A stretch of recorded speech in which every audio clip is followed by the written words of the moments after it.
Hare Krishna. Welcome back to the Mahabharata Characters series. We are now discussing about Bhima, and the Kurukshetra war is about to start. So, in the war, Arjuna is the foremost warrior in terms of being the archer who is unmatched, but Bhima's prowess is in many ways no less, and his heroic deeds are also extraordinary. So, as the countdown to the war began, after Duryodhana foolishly and arrogantly rejected Krishna's peace proposal, Bhima was waiting with almost a bated breath. At one level, he was disappointed that Krishna's peace mission had failed.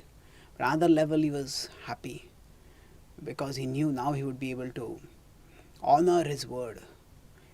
Although he had taken a vow to break the thigh of Duryodhana, to rip off the arm of Dushasana, the arm which had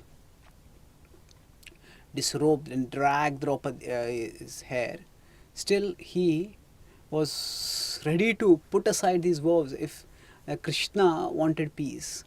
Now, of course, the Pandavas and Krishna both knew that Duryodhana would not accept the peace proposal. But the point was that if in the unlikely event that Duryodhana would have accepted peace proposal, then what? Bhima was ready. That the Lord's desire is higher than my word. But he knew that for Bhima, for Duryodhana, the highest was his own self-interest and his own arrogance at his own prowess and the prowess of his allies, of course, whom he considered to be his own extensions. So, in the war, for the first 10 days, Bhishma was the commander of the Kauravas. Actually, throughout the war, for the 18 days, Dhrištadhyumna remained the commander, and Dhrištadhyumna was killed only on the last night actually, by Ashwatthama. So, as Bhima entered into the warfield, now Bhima was an extremely powerful warrior. His body was as powerful as thousands of elephants, and he had golden complexion. He looked like a god. His eyes were like lotuses, his shoulders were like that of a lion, his neck was like a conch, and his arms were like pillars, and he had a magnificent chariot which had a symbol of a powerful looking being a tiger, which was made of silver with lapis lazuli on it. So he was extremely a fearsome looking warrior, and when he would fight, Bhima could also fight using bows and arrows. But often when he would fight, when he would really get into the heat of the fight, he would just put aside his bow and arrow and jump into the fray with his mace and just run into the enemy camp with such a terrible pace that nobody could face him, and I would be right in the middle of the enemy, just swinging his mace round and round, or sometimes just swinging his punches round and round, and neither the enemy's blows nor the enemy's arrows could wound him, and just the enemy would fall off from him. And sometimes Bhima would be such a fearsome sight. His whole body would be covered with blood, and the whole body would be reddish. The golden complexion would be completely gone, and the only white part of his body would be his eyes, the white pupil, the white part of the eye, which would be seen, and then he would be laughing, and his white teeth would be, and would strike terror just by the sight of his fearsome prowess and appearance. So Bhima had his special days of heroism, and of course Bhima's most important activity was that he kept up his promise of killing all the 100 Kauravas, including Dushasana and Duryodhana. So he started singling them out one by one, and he started overpowering them. And on the fourth day especially, every day he would kill 1, 2, 3 Kauravas, and he would move forward towards completing his vow. On the fourth day, he and Duryodhana fought with each other fiercely. And when Duryodhana saw that he could not match Bhima, then he ordered a whole elephant division to charge towards Bhima. And Bhima, looking at this opportunity, just got off his chariot and took a mace and started swinging around with the mace and pounding into the elephants. He pounded into them one by one by one, and single-handedly he destroyed the whole elephant division. Duryodhana was besides himself with rage. Some of his brothers were there with him, some other warriors were there with him. And he killed him! He screamed as he wanted to, in anger, as he wanted to destroy Bhima. And he was just laughing and laughing. And as the warriors tore into him, he tore them apart. And right in front of Duryodhana's eyes, he killed 8 of his brothers. Duryodhana was mad. He tried to attack Bhima. And Bhima hit him so fiercely that Duryodhana fell unconscious over there. So overpowering was Bhima's exhibition of skill and strength on that day that Duryodhana was shaken to his very core. And it was that evening that he went and asked Bhishma. He said that on my side we have matchless warriors like you and Drona and so many others, and our army is almost double of the Pandavas, and yet how is it that we are being defeated? What power is there on the side of the Pandavas that they are able to win like this? It was on that day that Bhishma spoke the glories of Krishna, and Duryodhana almost considered for a very short time maybe Krishna is God. So sometimes those who are demoniac, they have to be shown God's prowess in their terms. Of course, those who are obstinate, they will not accept any exhibition of prowess. But Bhima made Duryodhana shake at his very roots by exhibiting his prowess like that. And he, of course, every day Bhima would exhibit prowess, but again, especially exhibit the power on the 8th day, when again there was a massive confrontation between him and Duryodhana. And again, Duryodhana was overpowered and Duryodhana was devastated, and again, several of his brothers were killed. So 17 of his brothers were killed on that day, and Bhima was completely unstoppable. And on the other side, Arjuna was also wreaking havoc among the Kaurava camps. And that evening again,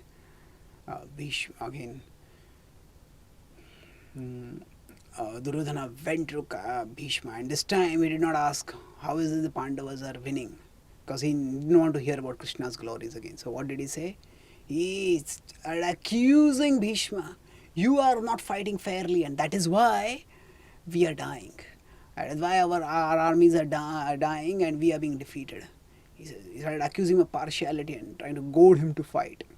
And it was the next day again that Krishna, that Bhima fought so fiercely that Krishna took up his chakra to protect Arjuna. So again, this was a demonstration of Krishna's glories through words, through actions, and the fourth night was a demonstration of Krishna's glories through words, not demonstration actually, verbalization of his glories. So both, in one sense, were actuated by Bhima's heroic deeds. Now, Madhvacharya has written a book on the Mahabharata called the Mahabharata Characters, where he analyzes many confusing or controversial issues from events and issues, and he gives a deeper perspective based on other shastra or based on his mystical vision, and he reconciles many things. So the Mahabharata Characters, Madhvacharya is actually, he is said to be Vayu Putra, so he is Bhima and Hanuman, same person come again. So he describes actually throughout how Bhima is the hero of the Mahabharata. And in fact, he goes to even to the extent saying that actually the vow to kill Karna was taken by Bhima. Actually, how he says is that Bhima took the vow that I will kill Duryodhana, I will kill Dushasana, and Arjuna will kill Karna. So he says that actually it was Bhima who took the vow through Arjuna, and then Arjuna seconded, yes, I will kill Karna. So of course, we have to understand that in the spiritual realm, there can be many bests. And one particular analysis can be used to glorify one particular person as heroic, and another analysis can be used to describe another person as glorific, as heroic, and there doesn't have to be necessarily any competition between them. And, through this analysis, we can also understand how Bhima plays such a central role. And then, after that, and after that, when 10th day Bhishma fell, and Bhima also felt remorse, and he came and offered the respects to Bhishma, and then Karna entered into the battle. And we know very much about the rivalry between Bhima and Duryodhana, and they met on several occasions. But there was a rivalry between Bhima and Karna also. And actually, it's often thought that Karna was the best archer, better even than Arjuna. But actually, we'll discuss more about this when we come to Arjuna. But far from being better than Arjuna, whether Karna was better than even Bhima is open to debate. So Bhima fought with him on several occasions, and though he was bested once, but there are other occasions when he checked him, and one occasion when he even overpowered him, bested him. So it is, at least, at the very least, it's an equal verdict. So let's see this. So now when Drona became the commander, at that time Duryodhana requested that please conquer Yudhishthir. And 11th day he came very close to conquering Yudhishthir. And it was only Arjuna came to the rescue, and somehow he stopped. So then Drona said that you have to get Arjuna out of the way, only then I'll be able to honor my vow. So then they decided that Susharman, the head of the Trigartas, will challenge Arjuna. His Trigartas and some Shpatakas will challenge, and then they would take Arjuna away from the main war. So now when that happened, actually Bhima became the de facto central warrior in the main battlefield on the side of the Pandavas, and he took up the responsibility of defending Yudhishthir very seriously, and he also fought fiercely. So on the 12th day, there were, now once Arjuna was sidetracked in one sense, engaged at a side, then again Yudhishthir started Drona started charging to capture Yudhishthir, and knowing that Bhima would stop, then another powerful king who had a very powerful elephant. In fact, his elephant was named Supratika, and this king was Bhagadatta, and he was such a powerful king. His elephant appeared to be like a moving mountain on the field, and he would just practically, wherever he would go, he would crush people. And now the Pandavas also had their elephant division, and their elephant also charged, and these elephants, bang, they collided against each other. But when they collided, the Supratika had his own armor around his own body, and he himself was so powerful that the Pandavas' elephant just crumbled and died just by the force of the collision. And Supratik, now Bhagadatta himself was a formidable warrior, and he could kill people on top of the elephant, but just the elephant charging around would crush chariots, crush warriors under it, and he was unstoppable. So Bhima came to challenge Bhagadatta, and Bhima fought fiercely, shooting arrow after arrow. Bhagadatta countered his arrows, and Supratika was immune to his arrows. And as he charged right in on to Bhima, and Bhima could do nothing. He saw that his chariot was going to be crushed, and just at the last moment, Bhima leapt clear of his chariot, and his whole chariot was crushed by Supratika. And as his chariot was crushed by Supratika, so Bhima was infuriated, and rather than fleeing from the battle, what did Bhima do? Bhima actually charged towards the elephant itself. The elephant was fierce, but before the elephant could turn around and run towards him, Bhima just charged right under the elephant and started pummeling him with his massive fists from below. And the elephant, in sheer fury, started screaming. He swung around, and as he swung around, Bhima was underneath, but as the elephant swung around, he came out from the body, and the elephant, seeing him, just caught him in his trunk and seized him up. Bhima would have been crushed. Bhima was not only strong, he was a warrior who was lightning fast. And just in the speed within which Bhima was caught in the trunk and he was raised up to be hurled down by Supratika, Bhima compressed his body. And as he compressed his body, Supratika, who had held him in his trunk, because Bhima tightened his body, slipped out. And he slipped out and he ran again inside under Supratika and started pummeling him from below again and again. So Bhima was in such mortal danger. But enraged elephant whom other elephants couldn't match. He was stronger than hundreds of elephants. He was like a celestial elephant. But Bhima did not flee. Yuddhe chapya palayanam. Although he was weaponless, he was carless, he was in one sense defenseless, but he was never defenseless. His own fists and his own strength were such that he kept fighting. And hearing Supratika's screams and recognizing that he was wreaking havoc, Krishna told Arjuna to come. And actually, Arjuna came and he challenged Supratika and Bhagdatta. And then reinforcements arrived and Bhima went on another chariot and continued fighting. So Bhima, even in the face of death, he did not flinch. And he kept fighting. Now, on the 13th day, when Abhimanyu went inside the Chakravyuha and he was killed, Bhima was mortified because he had assured, along with Yudhishthir, both of them had assured Abhimanyu, just break this Chakravyuha and we will follow you, and from inside we will break this. But unfortunately, he had no knowledge. He could not have conceived that Jayadratha would have a boon from Shiva by which he would be able to stop us. So Bhima felt especially guilty that he had not been able to protect his nephew after he had given a word. Of course, the biggest guilt was felt by Yudhishthir because Yudhishthir thought that I had sent him to jaws of death for my own protection. So, in the 14th day, when Arjuna took the vow to kill Jayadratha, and he just went right into the enemy camp. So, we'll discuss Arjuna's victorious march later. But on this day, when Arjuna went right inside, when he started feeling anxiety, and when he started feeling anxiety, what to do? He said, yesterday, Abhimanyu was trapped inside the enemy formation and he perished. Now today Arjuna has gone to the enemy formation. How did I let him go like this alone? Then he turned and he said, Satyaki, you are a student of Arjuna, you please go and assist your teacher.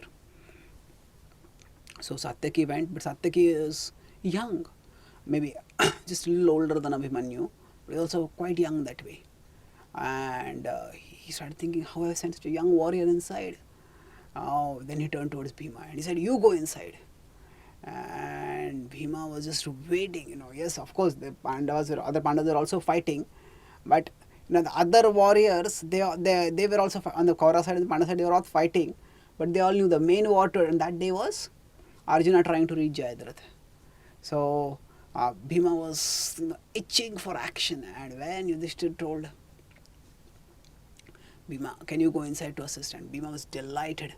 And Arjuna had created a trail of devastation as he went into the Kaurava camp, Kaurava formation. And Satyaki had followed in that trail of devastation. And when Bhima went inside, Bhima just created such a havoc that already the onslaught of Arjuna on that day was unbearable. But when Arjuna was coupled with Bhima, and on top of Satyaki was also there, especially Arjuna and Bhima together, the Kauravas just broke their ranks and fled in fear. And finally, as Arjuna was closing in on Jayadratha, now Bhima is penetrating through the whole army and reaching to Arjuna. Arjuna had been actually traveling, fighting and making a way throughout the whole day. But Bhima reached there in a short time by his superman prowess, and now there, as Arjuna was closing in, Karna challenged Arjuna. And Krishna, recognizing that Karna's intention was to somehow hold on to Arjuna so that Arjuna would not reach Jayadratha. Then, understanding his intention, as Karna was coming towards Arjuna, Bhima challenged Karna. Now, Kshatriya cannot refuse the challenge, and when Karna heard the challenge, Karna turned around and Bhima shot arrow after arrow at him. Now, Krishna and Arjuna knew that a heavy burden had been set on Bhima. Karna was no ordinary archer, but Bhima fought gallantly, and the war went on and on and on, and practically, some of them thought that Karna, because the superior skill would prevail. The onlookers, there was people, even in the Devatas were watching, the sages were watching, and even the other warriors, while they fighting, they were also watching. What a fight this was! And others felt that Bhima would win because of his sheer anger and power. And they kept fighting and fighting and fighting, and slowly but surely, Bhima started gaining the upper hand, and he broke through Karna's formations and stunned him. And that was a very fierce fight in which Bhima got the upper hand on Karna. And of course, Arjuna went in and killed Jayadratha. That was a significant victory. So this happened on the 14th day. And then the next incident in which Bhima was involved was that he was not directly involved, but he was emotionally very intensely involved was in the killing of Ghatotkacha. That we will discuss when we talk about how Krishna planned to protect Arjuna from Karna's Shakti weapon.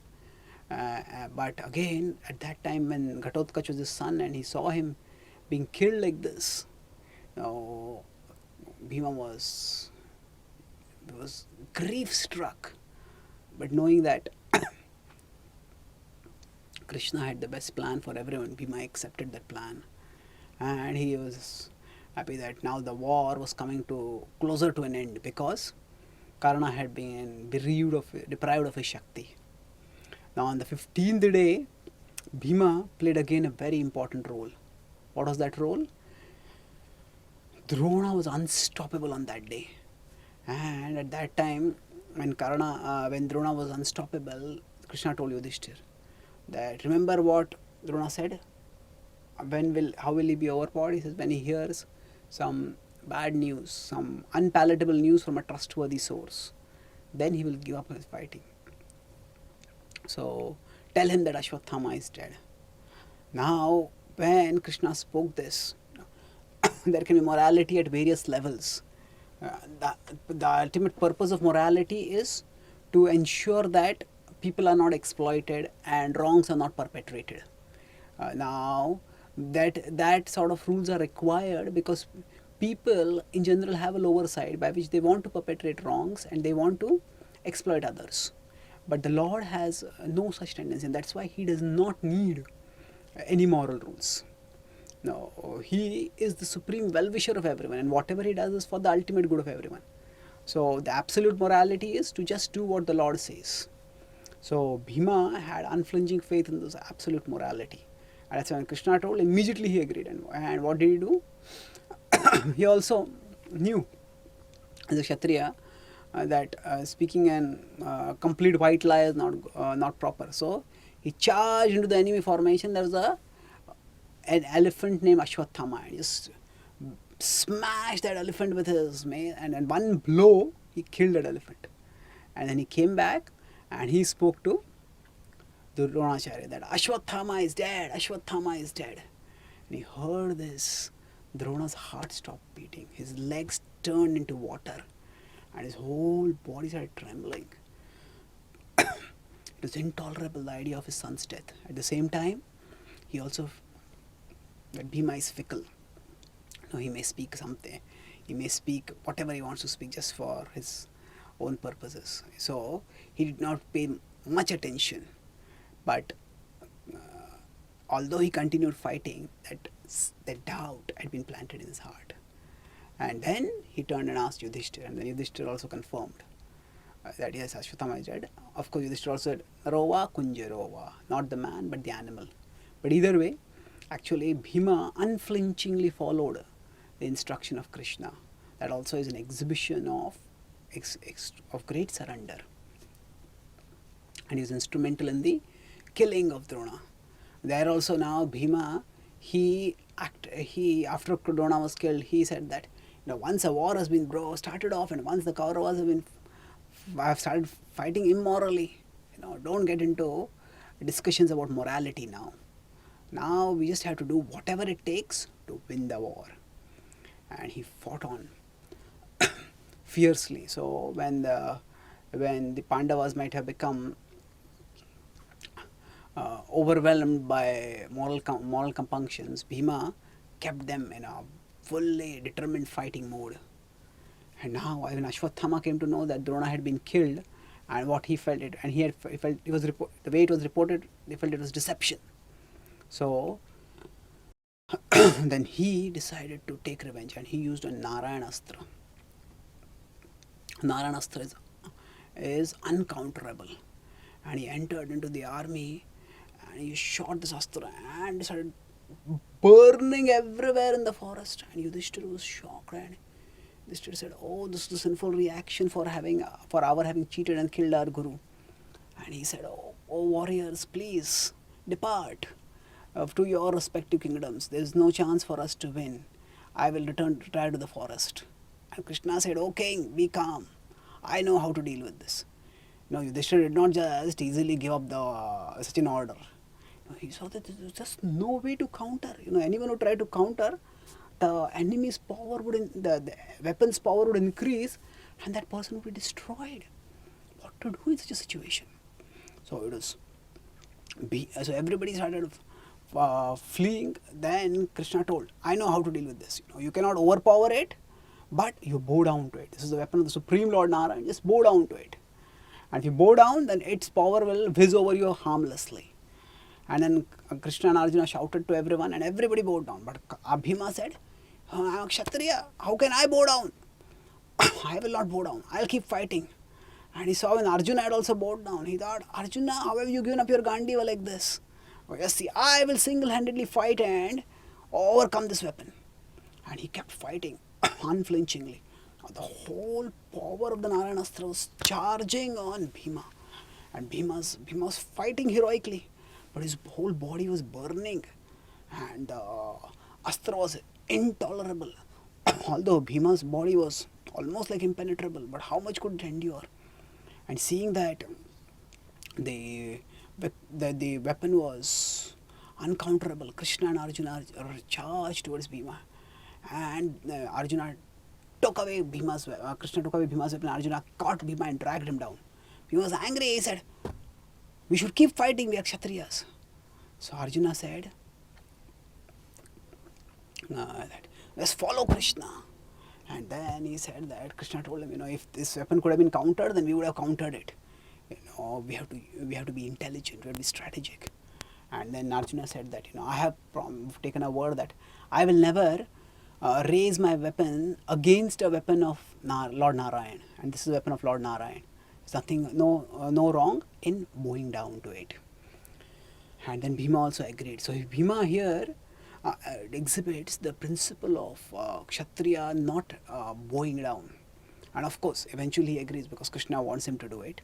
But still, that fearlessness, even in the face of life-threatening danger, even not just threatening danger, but certainty of the death, still Bhima kept fighting. And of course, as they all bowed down, the Narayāṇastra became harmless. And then, after this, actually before this, on the 14th day, when the Kauravas when Bhima was penetrating into the Kaurava camp, following Arjuna, when Arjuna killed Jayadras, on that day, Bhima killed on one day 31 of the Kaurava brothers. And slowly he was closing in, killing them one by one. So after the fall of Drona, Karna became the commander on the 16th day.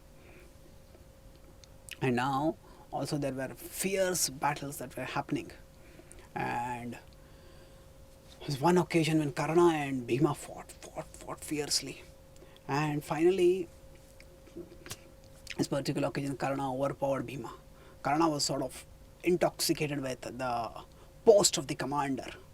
and he overpowered Bhima. And then when he came right, Bhima was left weaponless, carless, practically defenseless. But instead of shooting arrows into Bhima's body, Karna, he said that he had given a word to Draupadi, I will not kill any of your other sons. So he came right up to Bhima and he said, he started hitting him on his face with his bow, and he told him, you oaf, now your expertise is only in eating. Go away from those who are superior to you. And don't stay here on this war field if you want to live. Now Bhima was so angry. He said, you wretch, in this war itself I have overpowered you. And the fortunes of war are such that even the gods can sometimes be defeated. Instead of speaking empty words like this, come off your chariot and wrestle with me and I will crush your pride. Now actually Bhima, he was on the ground and Karna was in his chariot, and Bhima had the power that from there only he could drag Karna down and beat him down and kill him. But Bhima did not do that. Bhima was unmatched in combat in close quarters, especially in wrestling. So he did not. He could have killed Karna then and there, but he knew that Bhima had taken that Arjuna's vow was there to kill Karna, and that's why, although they were in close quarters, Bhima tolerated that insult from Karna and kept fighting, and tolerated that and allowed Karna to live, so that eventually Arjuna could keep his vow. So even when the warrior is overpowered, a warrior does not give up his principles, and here Bhima showed that. And then on the 17th day was a time when both Bhima and Arjuna exhibited extraordinary heroism. Bhima in killing Dushasana, and Arjuna in killing Jayadratha. We'll discuss this in our next session. Thank you. Hare Krishna.